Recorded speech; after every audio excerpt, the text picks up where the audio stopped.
कुछ शहर अपनी तहजीब के लिए मशहूर होते हैं और कुछ शहर अपनी तारीख के लिए। लाहौर भी इन दोनों चीजों के लिए मशहूर था, लेकिन एक ऐसी चीज भी थी जिसका जिक्र कभी नहीं किया गया, और वो बात थी यहाँ के गैंग वॉर्स। ट्रक्का वाला गैंग, गोगी भट्ट, तीफी भट्ट और टीपू ट्रक्का वाला, ये नाम कुछ लोगों के लिए सिर्फ नाम ही है। हर नाम एक कहानी, हर कहानी सिर्फ मौत। ऐसे कत्ल जो कभी सॉल्व नहीं हो पाए, इनकाउंटर्स जिन्हें लोग आज भी याद करते हैं। कुछ अपनी ही गोलियों से मारे गए, कुछ पुलिस की गोलियों से मारे गए और कुछ लोग तो आज भी जिंदा हैं। ये है लाहौर की उन गलियों की कहानी जहां तुम्हें हर मोड़ पर सिर्फ खून के निशान मिलेंगे।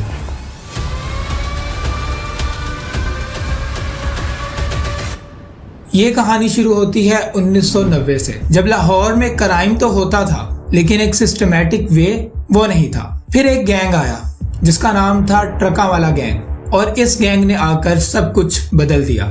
इस गैंग का फाउंडर था बिल्ला ट्रक्का वाला, जिसका असली नाम था अमीरुद्दीन। अब ट्रक्का वाला नाम सुनकर तो लगता है कोई छोटी मोटी ट्रांसपोर्ट गैंग होगी, लेकिन हकीकत बिल्कुल अलग थी। जीटी रोड, रावी रोड और लाहौर के तकरीबन तमाम रास्तों पर इनकी हुकूमत थी। यहाँ से गुजरने वाले हर ट्रक ओनर को इस गैंग को भत्ता देना पड़ता था, और जिसने भी भत्ता देने से इनकार किया तो वो ट्रक कभी भी अपनी मंजिल तक नहीं पहुंच पाता था। स्टार्टिंग में तो ये लोग ट्रक ओनर से जबरदस्ती पैसा वसूलते थे, लेकिन आहिस्ता आहिस्ता इनका काम एक्सपेंड होता गया। किडनैपिंग फॉर मनी, अमीर ट्रक ओनर्स को टारगेट करना, बिजनेसमैन और पुलिस भी इनके साथ थी। लोकल थाने, सब इंस्पेक्टर्स, सबकी जेबें भरी जाती थी। कोई एफआईआर, कोई इन्वेस्टिगेशन नहीं होती थी, तो ये लोग खुलकर ऑपरेट करने लगे। ट्रक्का वाला गैंग ने एक ऐसी चीज कर दी जो इससे पहले लाहौर में कभी नहीं हुई थी। उन्होंने ऑर्गेनाइज्ड क्राइम का एक प्रॉपर स्ट्रक्चर बना दिया। ऊपर से नीचे तक सब कुछ सिस्टमैटिक था। कौन पैसा कलेक्ट करेगा, कौन प्रोटेक्शन देगा और कौन पुलिस को संभालेगा, सब कुछ बिल्कुल सिस्टमैटिक था। ये समझ लो कि एक ब्लूप्रिंट था फ्यूचर में नए आने वाले गैंग्स के लिए। ट्रांसपोर्ट रूट से शुरू होने वाला ये सिलसिला अब पूरे लाहौर में फैल चुका था, मगर ये तो बस पहला कदम था। जो लोग यहाँ से निकले वो आगे चलकर लाहौर के सबसे बड़े गैंगस्टर बने। ट्रक्का वाला गैंग का दौर लाहौर में गैंगस्टर कल्चर की बुनियाद रख चुका था, लेकिन अब आने वाला था एक ऐसा नाम जो आने वाले सालों में सबसे ज्यादा खतरनाक होने वाला था, और नाम था गोगी भट्ट। गोगी भट्ट के घर पर छापा। पुलिस के मुताबिक छापे के बाद गोगी भट्ट घर में मौजूद नहीं था। गोगी भट्ट को जल्द गिरफ्तार कर लिया जाएगा। ख्वाजा अकील अहमद, दुनिया इसे गोगी भट्ट के नाम से जानती है। पुलिस रिकॉर्ड में ये नाम पहली बार एक चोरी के केस में आया।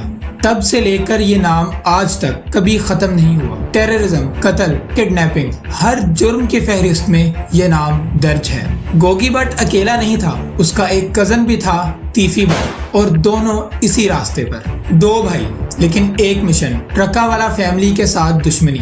बिल्ला ट्रक्का वाला पुराने लाहौर और दाता दरबार पर छाया हुआ था। यही बात थी जो गोगी भट्ट और तीफी भट्ट को बिल्कुल बर्दाश्त नहीं थी, इसीलिए उन्होंने अपना नेटवर्क बनाना शुरू किया। हर चोरी, हर क्राइम इनके थ्रू होने लगा। जमीन देखी तो कब्जा कर लिया, बिजनेसमैन को टारगेट किया तो उनसे पैसा वसूल लिया। पॉलिटिकल बैकग्राउंड था, पुलिस का हाथ इनके सर पर था। गोगी भट्ट के केस फाइल में मर्डर्स, लैंड ग्रैबिंग, भत्ता वसूली, क्रिमिनल्स को पनाह देना, ये सारे काम गोगी भट्ट के जराइम में शामिल थे। आखिरी case Ichhra police station, sub inspector Shakeel Bhatt के कत्ल की साजिश। इन लोगों ने पुलिस को भी नहीं छोड़ा। 1998 सुबह का वक्त था। बिल्ला ट्रक्का वाला अपने घर में ही था। दो लोग, हनीफ और शफीक, जो कि बिल्ला के अपने ही आदमी थे, जेल से निकले और सीधा बिल्ला ट्रक्का वाला के घर पहुंचे। गोलियां चली और इसके नतीजे में लाहौर का सबसे बड़ा गैंगस्टर बिल्ला ट्रक्का वाला खत्म। लेकिन सवाल ये था कि हनीफ और शफीक कौन थे, इन्होंने ऐसा क्यों किया। हनीफ और शफीक एक मजदूर बाप के बेटे थे, लेकिन फिजिकली ये लोग स्ट्रॉन्ग थे और इनके इरादे भी कुछ अलग ही थे। इसी चीज को देखते हुए बिल्ला ट्रक्का वाला ने अपने बेटे टीपू ट्रक्का वाला के लिए इन दोनों को एज बॉडीगार्ड हायर किया। ये दोनों ट्रक्का वाला गैंग के हर राज से वाकिफ थे। फिर किसी केस में इनको जेल जाना पड़ा और पीछे से इनको छुड़ाने वाला कोई नहीं आया, और इसी बात ने दोनों भाइयों के दिल में ट्रक्का वाला गैंग के लिए नफरत पैदा कर दी। और जेल से छूटते ही ये दोनों सीधा तीफी भट्ट और गोगी भट्ट के पास गए। अब तीफी भट्ट ने मौके का फायदा उठाया और दोनों भाइयों को अपने साथ मिला लिया। यही वजह थी कि इन दोनों भाइयों ने बिल्ला ट्रकावाला का कत्ल कर दिया। ये सिर्फ एक कत्ल नहीं था, ये एक ऐलाने जंग था जो लाहौर को अगले 35 साल तक खून में नहलाने वाला था। अब ये दुश्मनी खत्म नहीं होने वाली थी। तीफी बट एक ऐसा नाम जो आने वाले वक्त में लाहौर का सबसे बड़ा गैंगस्टर बनने वाला था। असली नाम था ख्वाजा तौफीक गुलशन और मशहूर नाम तीफी बट। गोगी का कजन, उसका साथी और उसका पार्टनर इन क्राइम। जब 1998 में बिल्ला ट्रकावाला का कत्ल हुआ तो तीफी बट ही था जिसने उन दोनों कातिलों को पनाह दी थी और यहीं से तीफी बट की असली पावर शुरू हुई। बिल्ला की मौत के बाद उसके बेटे टीपू ने गैंग का कंट्रोल संभाला। उसने ट्रांसपोर्ट बिजनेस को एक्सपेंड किया, लेकिन अंदर ही अंदर उसके सर पर अपने बाप के खून का बदला सवार था। नस्ल दर नस्ल ये दुश्मनी चलनी ही थी। बहुत सारी कोशिशों के बावजूद टीपू ट्रकावाला बट गैंग को कोई नुकसान नहीं पहुंचा सका। 2010 जब टीपू ट्रकावाला को भी एयरपोर्ट के पार्किंग लॉट में कत्ल कर दिया गया। बिल्ला के बाद उसका बेटा भी खत्म। अब ट्रकावाला खानदान में एक आखिरी वारिस बचा था जो था टीपू ट्रकावाला का बेटा अमीर बलाज। बलाज लाहौर का मशहूर बिजनेसमैन था और इसका पॉलिटिकल बैकग्राउंड भी स्ट्रॉन्ग था, लेकिन तीफी बट और गोगी बट इसे भी जिंदा नहीं देखना चाहते थे। 18 फरवरी 2024 चुंग एरिया, मुल्तान रोड। बलाज एक वेडिंग एनिवर्सरी में इनवाइटेड था। अचानक एक आदमी वेपन समेत हाल में घुसा और गोलियां शुरू हो गई। अचानक भगदड़ मच गई, लेकिन गोलियां चलती रहीं और जो मिशन था वो पूरा हो गया।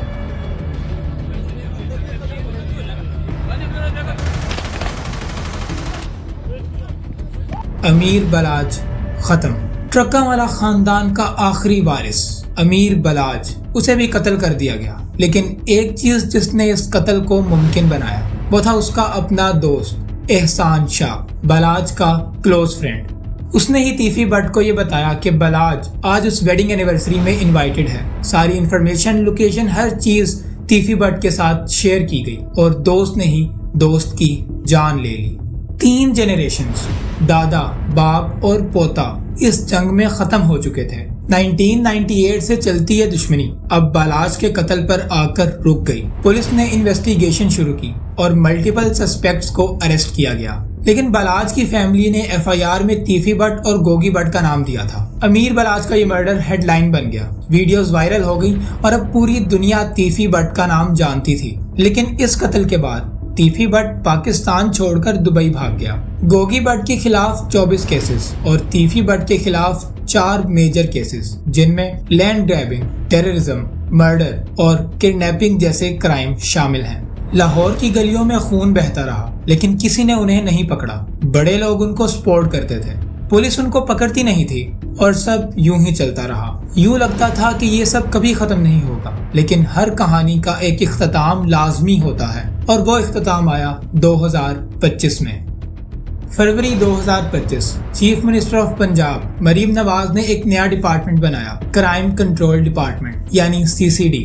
ये कोई आम पुलिस नहीं थी, ये एक स्पेशल फोर्स थी जिसका काम था ऑर्गेनाइज्ड क्राइम्स का खात्मा, land mafia, gangsters and kidnapping wings सबको खत्म करना। और CCD ने काम भी वैसे ही शुरू किया। एक हफ्ते में 4 क्रिमिनल्स खत्म, फिर 5, फिर 10, फिर 15 और ये सिलसिला चलता रहा। यहाँ कोई पॉलिटिकल कनेक्शन नहीं चलता, कोई पैसा, कोई रिश्वत, कुछ नहीं चलता। CCD का मैसेज क्लियर था कि पंजाब में अब कोई क्रिमिनल भी सेफ नहीं है। लेकिन जैसे जैसे CCD ने छोटे क्रिमिनल्स को मारना शुरू किया तो लोगों ने ये सवाल उठाने शुरू किए कि CCD सिर्फ छोटे क्रिमिनल्स पर हाथ क्यों डालती है? क्या बड़े क्रिमिनल से इनको डर लगता है या अभी भी बड़े क्रिमिनल्स की बैक पर पॉलिटिकल पार्टीज हैं? क्यों CCD उन गैंगस्टर्स को नहीं पकड़ती जिन्होंने 35 साल से लाहौर में दहशत मचा कर रखी है? और ये सवाल गवर्नमेंट तक पहुंच चुके थे। सुना जी CCD बहुत बड़ी फने खा है, तो कभी गोगी बट या तीफी बट का इनकाउंटर तो करके दिखाएंगी। वो बंदे मार के बाहर बैठे हुए हैं, आपका जोर सिर्फ गरीब के बच्चे पे चलता है। जो बड़े गैंगस्टर्स हैं, जो गैंग वार लड़ते हैं, जो घरों में घुस के बंदों को मारते हैं, उनके ऊपर जोर नहीं चलता आपका? फने खा हो। अब गवर्नमेंट को समझ आ गया था कि अगर वाकई अवाम को यकीन दिलाना है तो बड़े शिकार तो करने पड़ेंगे और बस यहीं से निशाना बदल गया। अब टारगेट सिर्फ एक ही था, गोगी बट और तीफी बट। तीफी बट तो पाकिस्तान में था नहीं, पहले ग्लासगो और फिर दुबई। 70 साल का बंदा पुलिस से छुप कर जी रहा था। पंजाब पुलिस ने इंटरपोल के साथ मिलकर रेड वारंट जारी किया अब तीफी बट एक ग्लोबली वांटेड क्रिमिनल बन चुका था। इंटरपोल की मदद से तीफी बट को दुबई में ढूंढ निकाला गया और ये केस दुबई कोर्ट में चलता रहा। लेकिन एक हैरानकुन बात सामने आई। तीफी बट ने खुद ही ये कह दिया कि वो पाकिस्तान जाना चाहता है। शायद उसके गुमान में अभी भी यही था कि उसके पॉलिटिकल बैकग्राउंड के लोग उसको सपोर्ट करेंगे। यही उसकी सबसे बड़ी गलती थी। उसने ये कहा कि मैं पाकिस्तान जाना चाहता हूँ और अपना केस लीगली लड़ना चाहता हूँ। 11 अक्टूबर 2025 कराची एयरपोर्ट पे फ्लाइट लैंड हुई।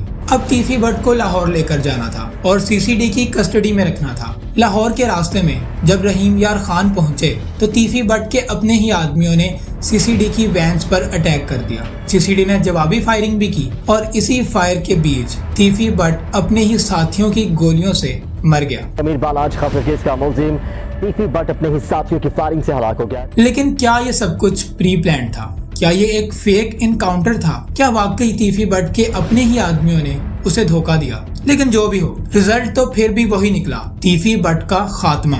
तीफी बट के इनकाउंटर की खबर कुछ ही देर में आग की तरह फैल गई। न्यूज चैनल्स पर हेडलाइंस और सोशल मीडिया पर भी ये न्यूज वायरल हो गई। लेकिन उसका कजन गोगी वो अभी भी जिंदा था। शायद उसे पता था कि अगला नंबर अब उसका है, क्योंकि 2025 में अमीर बलाज के मर्डर केस में उसने प्री अरेस्ट बेल ले ली थी। लीगल प्रोटेक्शन, लॉयर्स, सब कुछ उसके पास था। लेकिन वो जानता था कि अब सिचुएशन अलग है। गोगी बट जो कई सालों से अनटचेबल था, पुलिस के साथ दोस्ती रखता था, पॉलिटिकल कनेक्शंस बहुत स्ट्रॉन्ग थे, लेकिन अब छुप कर जी रहा था। 35 साल की जंग, 3 जनरेशंस खत्म और काउंटलेस मर्डर्स। लेकिन सवाल ये है कि जीता कौन? बिल्ला ट्रका वाला मारा गया, टीपू ट्रका वाला मारा गया, अमीर बलाज मारा गया और तीफी बट भी मारा गया। गोगी बट अभी तक भाग रहा है। तो नतीजा तो यही निकला कि इस जंग में जीता कोई भी नहीं, सब हार गए। क्योंकि दुश्मनी में फायदा किसी का नहीं होता। एक कत्ल दूसरे कत्ल को जन्म देता है, एक बदला दूसरे बदले की बुनियाद रखता है। माएं अपने बेटे खो देती हैं और बच्चे बाप के साये से महरूम हो जाते हैं। खानदानों के खानदान उजड़ जाते हैं, लेकिन हासिल कुछ नहीं होता। ये कहानी सिर्फ लाहौर या तीफी बट की नहीं, ये कहानी हर उस शख्स की है जो ये गुमान करता है कि पावर ही सब कुछ है। लेकिन हकीकत में पावर हमेशा तबाही लाती है अगर उसका सही से इस्तेमाल ना किया जाए। इस वीडियो के साथ मुझे दे इजाजत। आपसे मुलाकात होगी किसी और वीडियो में किसी और टॉपिक के साथ। तब तक के लिए अपना ख्याल रखें। अल्लाह हाफिज।